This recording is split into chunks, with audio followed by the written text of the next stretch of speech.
Je suis Alain Foucault. Après avoir travaillé pour Europe 1, France Inter et la défunte Saint, la chaîne de télévision privée de Silvio Berlusconi, pour me rapprocher de l'Afrique et parler aux miens, j'ai dans un premier temps fait le journaliste reporter d'Image, JRI, sur plusieurs terrains de conflit sur notre continent.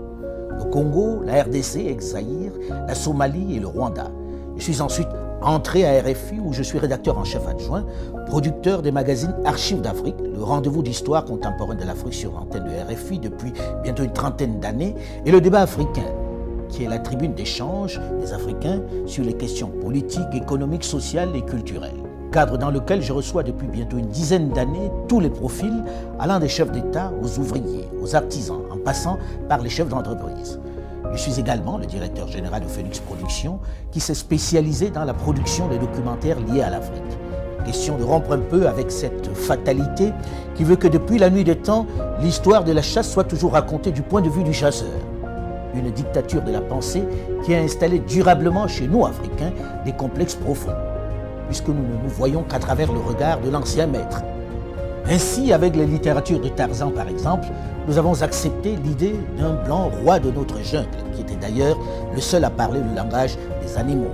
Avec les prêtres et autres religieux, nous avons intégré que le diable est noir, que Dieu est blanc, le teint clair est meilleur, que nos religions étaient profanes et la manifestation du diable, et qu'il fallait s'en éloigner.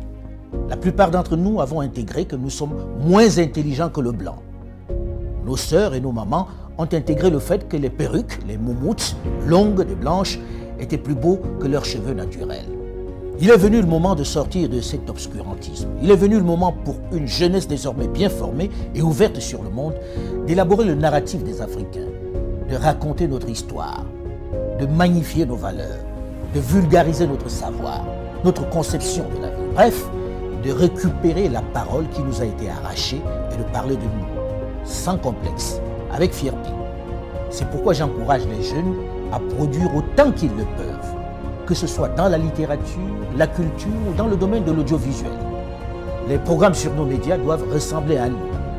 Ils doivent refléter nos réalités. Nos feuilletons, nos films, nos jeux doivent ressembler à nous. Fini le mimétisme. Dans le même temps, mon travail à l'international m'a permis au fil de toutes ces années de me rendre à l'évidence à quel point notre continent, pourtant si riche en ressources humaines et minières, souffre d'un mal chronique, l'absence de leadership de qualité qui puisse impulser le développement. Pendant longtemps, les diplômés, les cadres se sont trop contentés de gagner leur vie dans de grosses structures, abandonnant trop souvent à des aventuriers, des voyous de tout poil la gestion de notre bien commun. Des politiques sans vergogne qui se sont enrichis, plongeant nos pays dans l'abîme et le chaos. Il devient urgent pour cette jeunesse bien formée, avec de vrais rêves et de réels potentiels, de s'engager en politique pour donner un cap à nos territoires. C'est eux qui doivent mettre un terme à cette pandémie qui fait plus de victimes que le paludisme, Ebola et le Covid-19. Il faut s'engager en masse en politique et travailler à changer les paradigmes. Il faut arrêter de laisser cette activité à des vieux essentiellement mus par la volonté de se maintenir aux affaires alors qu'ils n'ont aucun projet pour leur pays, alors que leur avenir est derrière eux. Une chose est certaine, et c'est triste de le dire, ma génération et celle de mes aînés ont échoué à développer l'Afrique.